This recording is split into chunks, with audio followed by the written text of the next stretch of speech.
Shalom, selamat pagi Bapak Ibu Saudara yang dikasihi Tuhan. Kita ketemu lagi dalam renungan pagi hari yang akan disampaikan oleh Pendeta Muda Adrian Bartley. Tetapi sebelumnya, seperti biasa, saya ingin mengajak kita untuk sama-sama memuji Tuhan. Seorang anaklah lahir untuk kita, seorang putera diberikan, lambang pemerintahan di atas bahunya, dan namanya pun disebut orang penasehat ajar, Allah yang perkasa,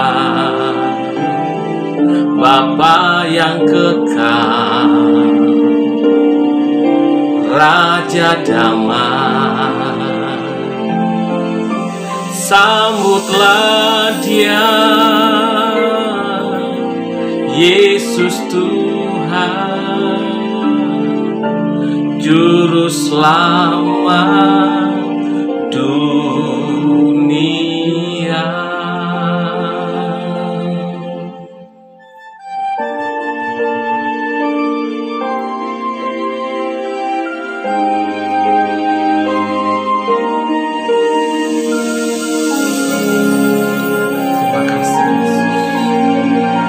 Terima kasih Yesus, Engkaulah bagi kami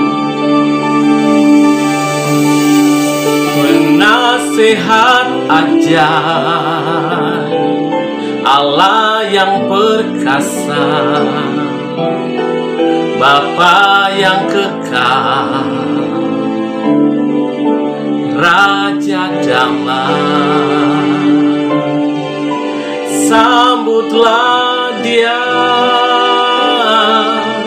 Yesus Tuhan, Juru Selamat dunia.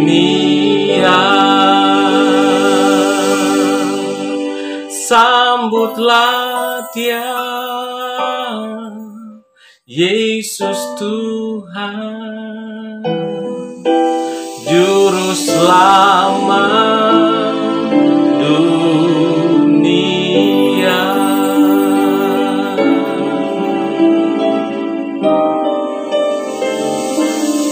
Kami menyambut kebenaran firman Tuhan. Berfirmanlah bagi kami Tuhan pagi hari ini, sebab kami siap untuk mendengarkannya. Amin.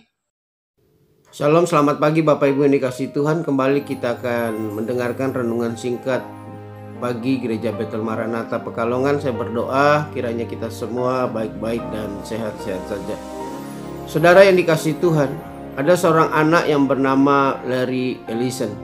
Pada usia 7 bulan, ibunya memberikan Larry Ellison untuk diadopsi sebagai anak oleh seorang wanita yang bernama Lillian Spillman Ellison.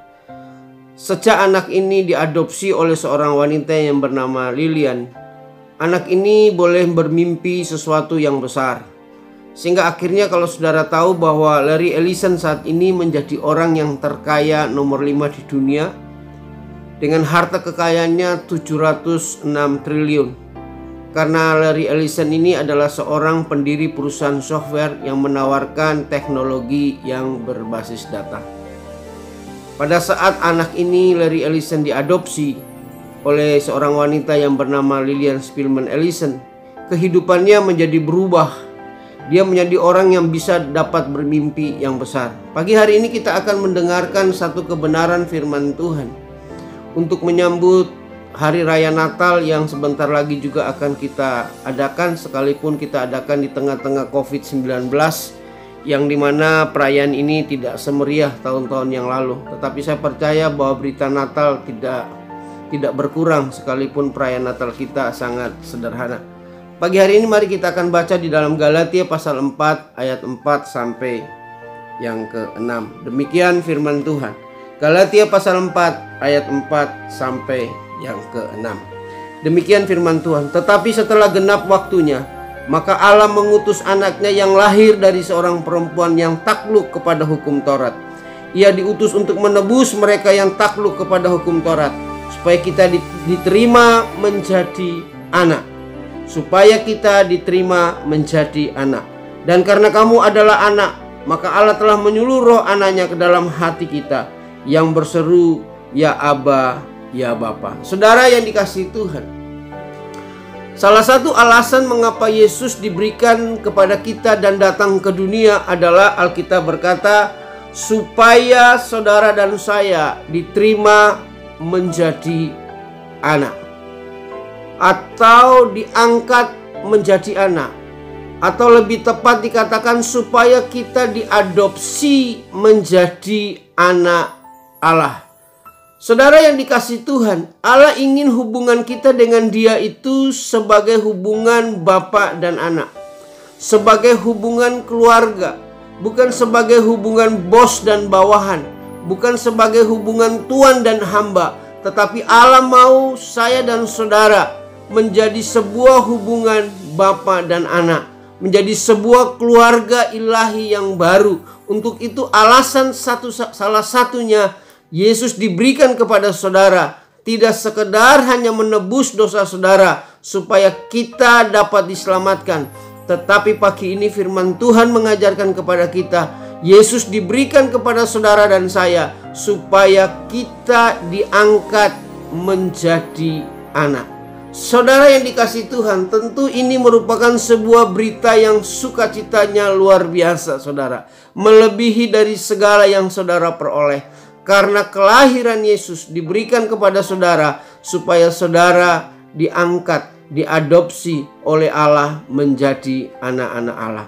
Tentu sebagai anak-anak Allah, saudara, tentu sebagai seorang anak yang diadopsi, tentu kita memiliki sebuah keuntungan dan manfaat-manfaat tertentu.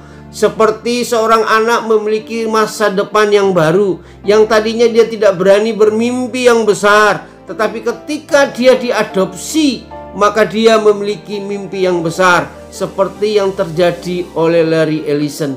Ketika dia diadopsi oleh Lilian Spearman Ellison, dia boleh bermimpi yang besar, dan akhirnya dia tercatat menjadi orang yang terkaya nomor 5 di dunia. Ketika kita diadopsi oleh Allah menjadi seorang anak, berarti kita mempunyai keluarga yang baru. Berarti saudara dan saya adalah keluarga ilahi yang baru. Saudara dan saya adalah saudara di dalam Kristus Yesus Tuhan. Beberapa tahun yang lalu, saudara, kita mendengar ada seorang anak yang bernama Bertrand Peto. Dia diangkat, dia diadopsi oleh Robin Onsu. Akhirnya anak ini memiliki sebuah keluarga yang besar. Tidak saja keluarga yang besar, tetapi dia memiliki masa depan yang besar, sehingga nama di belakangnya oleh Bertrand Peto dapat dia memakai marga Robin Onsu.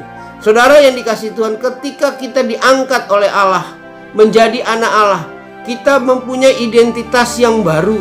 Kita boleh memakai pribadi Allah di dalam diri kita, sehingga kita bisa menyebut diri kita sebagai anak-anak Allah.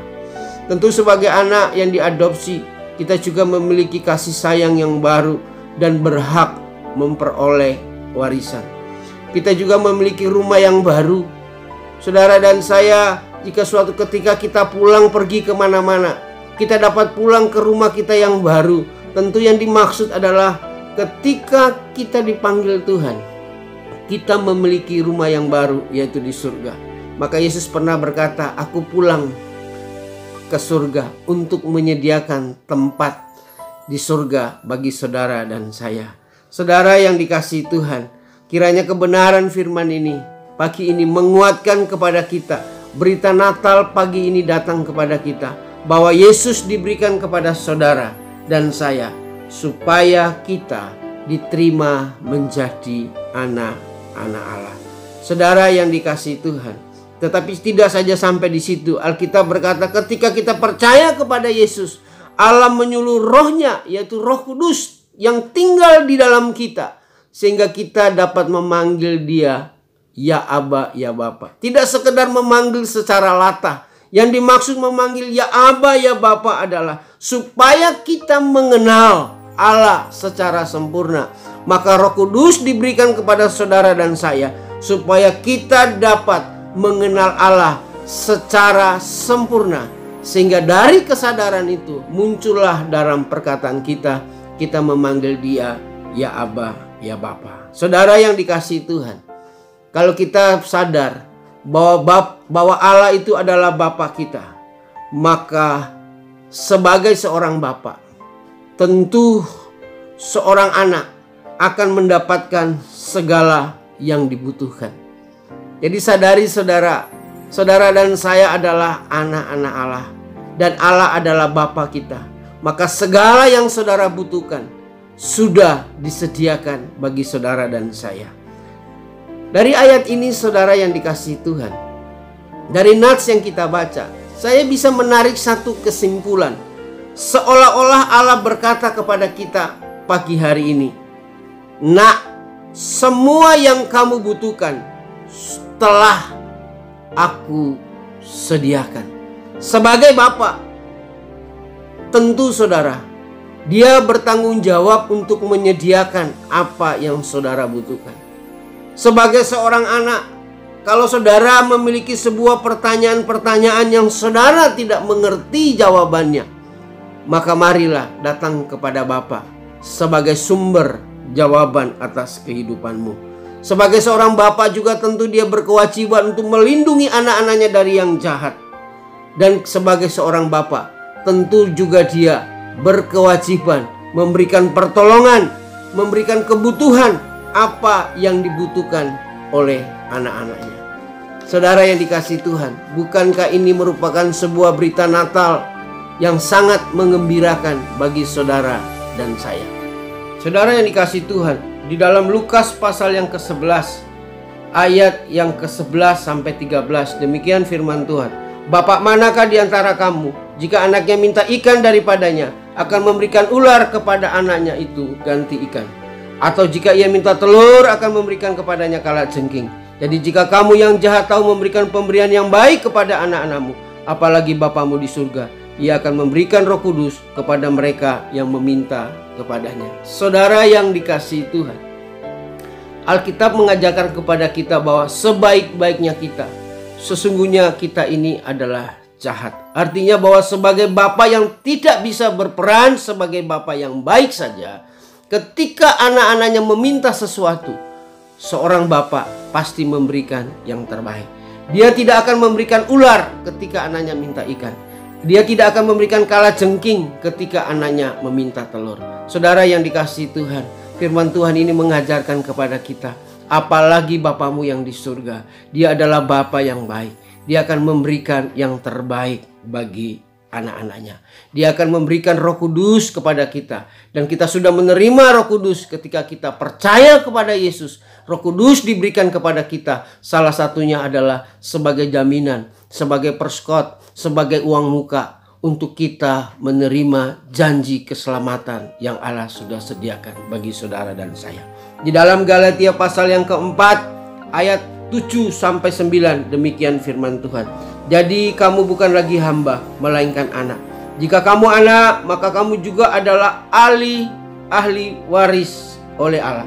Dahulu ketika kamu tidak mengenal Allah, kamu memperhambakan diri kepada ilah-ilah yang pada hakikatnya bukan Allah. Tetapi sekarang sesudah kamu mengenal Allah," perhatikan, "atau lebih baik sesudah kamu dikenal oleh Allah, bagaimanakah kamu berbalik kepada roh-roh dunia yang lemah dan miskin dan mau memperhambakan diri lagi kepadanya?" Saudara yang dikasihi Tuhan, Alkitab berkata kepada kita bahwa kita sebagai anak, kita adalah ahli waris kerajaan Allah. Sebagai ahli waris, kita bukan saja menerima yang enak-enak, namun kita juga harus sadar, kadang sebagai ahli waris kita memiliki sebuah penderitaan, kesesakan, kesulitan. Tetapi di balik semuanya itu, kita memiliki Bapa yang baik, yang selalu menolong, yang selalu menopang hidup kita di saat kita mengalami kesusahan.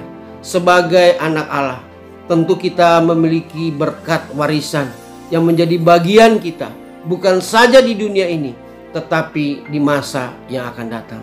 Ketika Kristus datang kembali yang kedua, Alkitab berkata, kita akan memerintah bersama dengan Kristus. Sebagai anak, sebagai ahli waris, kita juga beroleh kasih karunia Tuhan dan berhak memperoleh pertolongan ketika kita membutuhkan pertolongan. Saudara yang dikasihi Tuhan, di ayat yang ke-9 dikatakan demikian. Ayat ini sangat luar biasa. Tetapi sekarang sesudah kamu mengenal Allah, atau lebih baik sesudah kamu dikenal oleh Allah. Saudara yang dikasihi Tuhan, Alkitab berkata kepada kita, kita tidak sekedar kenal Allah, tetapi kita dikenal oleh Allah. Haleluya saudara. Tentu saudara mengenal Jokowi, saya pun mengenal beliau sebagai presiden kita. Tetapi pertanyaannya, apakah Jokowi mengenal saudara? Tetapi Alkitab berkata, Yesus diberikan kepada saudara supaya kita menjadi anak. Yesus diberikan kepada kita supaya kita mengenal Allah. Tetapi lebih daripada itu, Alkitab berkata, kita dikenal oleh Allah. Saudara yang dikasihi Tuhan, ini adalah berita yang sangat luar biasa dibandingkan sekedar kita merayakan Natal. Ini adalah hadiah yang luar biasa dibandingkan kita memiliki segala yang kita butuhkan. Yesus datang untuk mengadopsi saudara dan saya sebagai anak. Yesus datang kepada saudara dan saya supaya kita dikenal oleh Allah. Untuk itu saudara yang dikasihi Tuhan, Allah rindu kepada kita saat ini. Mari kita datang kepadanya. Apapun yang engkau butuhkan, Allah seolah-olah berkata kepada kita pagi ini, mari nak, apapun yang kau butuhkan, datanglah kepadaku. Dia mau, dia rindu untuk kita meminta pertolongan kalau kita membutuhkan sesuatu. Allah rindu untuk menjaga kita. Allah rindu untuk membuat kita memiliki masa depan yang baik. Untuk itu kerinduan Bapa bagi kita anak-anaknya. Percayalah bahwa Yesus diberikan kepada kita supaya kita menjadi anak dan Allah menjadi Bapa kita. Kiranya kebenaran firman Tuhan ini saudara, biarlah menjadi berkat buat kita di saat kita akan merayakan Natal. Sadarlah bahwa Allah datang kepada kita untuk memberikan kepada kita pertolongan. Allah datang kepada kita supaya kita menjadi anak-anak Allah. Allah datang, Yesus datang kepada kita supaya kita dikenal oleh Allah. Kiranya kebenaran firman Tuhan ini merema dalam hidup kita. Terpuji nama Tuhan. Selamat pagi, selamat merayakan hari Natal. Tuhan memberkati. Haleluya, saya percaya bahwa Bapak Ibu Saudara diberkati lewat kebenaran firman Tuhan pada pagi hari ini. Kita percaya bahwa kedatangan Yesus, kelahiran Yesus membuat kita sebagai anak-anak yang diadopsi oleh Allah, sehingga kita dapat memanggil dia ya Abba, ya Bapa. Dan saya percaya perlindungan Tuhan, penyertaan Tuhan, dia ingin memberkati kita. Ketika kita minta, kita akan memperolehnya. Ketika kita mencari, kita akan mendapatkannya. Bapak Ibu, saya percaya mari kita satukan hati kita. Kita akan berdoa, kita minta dari Bapa kita. Dia Allah yang akan memberkati kita. Mari kita satu dalam doa. Kami mengucap syukur dan kami berterima kasih Tuhan untuk hari ini di mana Engkau memberkati kami lewat kebenaran firman Tuhan. Engkau mengajari kami supaya kami mengerti makna Natal dalam kehidupan kami, menjadi hadiah yang terindah dalam kehidupan kami. Kami bersyukur dan kami berterima kasih Tuhan Yesus. Engkaulah Bapa kami yang luar biasa. Engkau yang mengasihi kami, Engkau yang menyertai kami. Berdoa Tuhan Yesus bagi setiap jemaat Tuhan, di mana saja mereka berada, Tuhan Engkau berkati dan Engkau lindungi mereka. Engkau memagari mereka, Engkau menyertai mereka Tuhan, sehingga apa saja yang mereka kerjakan boleh menjadi berhasil di dalam nama Tuhan Yesus. Tuhan kerjakan bagianmu. Kami percaya Engkau Bapa yang menyertai akan anak-anak-Mu. Kami bersyukur dan kami berterima kasih. Kami berdoa Tuhan apabila anak-anak-Mu, jemaat Tuhan yang ada dalam kondisi kurang sehat, mereka mengalami sakit, di dalam nama Yesus jadilah sembuh. Pergilah segala sakit penyakit daripada tubuh mereka. Kami berdoa di dalam nama Yesus Tuhan, Engkau Allah yang mengerjakan segala sesuatu. Terima kasih Tuhan, Engkau berkati jemaat Tuhan yang mengalami kelemahan tubuh, kuatkan mereka, memberikan kepada mereka penghiburan, memberikan kepada mereka sukacita Tuhan Yesus. Hamba berdoa Tuhan, Engkau Allah campur tangan dalam segala urusan rumah tangga mereka ketika mereka punya persoalan dengan suami istri, hubungan orang tua dengan anak. Tuhan, tolong Tuhan menyertai mereka, Tuhan beserta dengan mereka. Ketika mereka Tuhan menantikan akan anak dari kandungan mereka, Tuhan, hamba berdoa Tuhan, Engkau suburkan kandungan mereka sehingga mereka boleh menjadi anak-anak yang melahirkan generasi kerajaan Allah di dalam nama Yesus. Tuhan, Engkau Allah memberkati akan setiap jemaat Tuhan dengan usaha pekerjaan mereka hari ini dalam nama Yesus. Tuhan, berkati mereka sehingga apa yang mereka kerjakan boleh menjadi berhasil. Kami mengucap syukur dan kami berterima kasih. Kami berdoa bagi pekerjaan Tuhan, kegiatan ibadah Natal yang akan berlangsung Tuhan Yesus. Engkau memberkati, Engkau mengurapi Tuhan Yesus setiap pelayanan hamba-hambamu, setiap panitia yang bekerja Tuhan untuk mempersiapkan akan perayaan Natal. Hamba berdoa di dalam nama Yesus, Tuhan berkati. Tuhan campur tangan di dalamnya. Tuhan senantiasa yang menyertai sehingga semuanya boleh berjalan dengan baik. Tuhan yang mencukupkan segala dana. Tuhan, Engkau Allah yang memberkati kami semua. Kami bersyukur dan kami berterima kasih. Engkau berkati Bapak dan Ibu Gembala sidang kami. Engkau berkati anak-anak, mantu dan cucu-cucu mereka Tuhan Yesus. Hamba berdoa di dalam nama Yesus, tetap sehat di dalam Tuhan Yesus. Kami percaya Engkau Bapa yang memberkati kami semua. Kami mengucap syukur kepada Bapa di sorga. Biarlah kasih karunia daripada Tuhan Yesus Kristus senantiasa memberkati akan seluruh kehidupan kita semua, mulai pagi hari ini sampai selama-lamanya. Semua yang terima berkat Tuhan, sama-sama katakan amin. Haleluya. Tuhan Yesus memberkati Bapak Ibu Saudara sekalian. Sampai ketemu dalam renungan pagi besok hari lagi. Tuhan Yesus memberkati. Amin.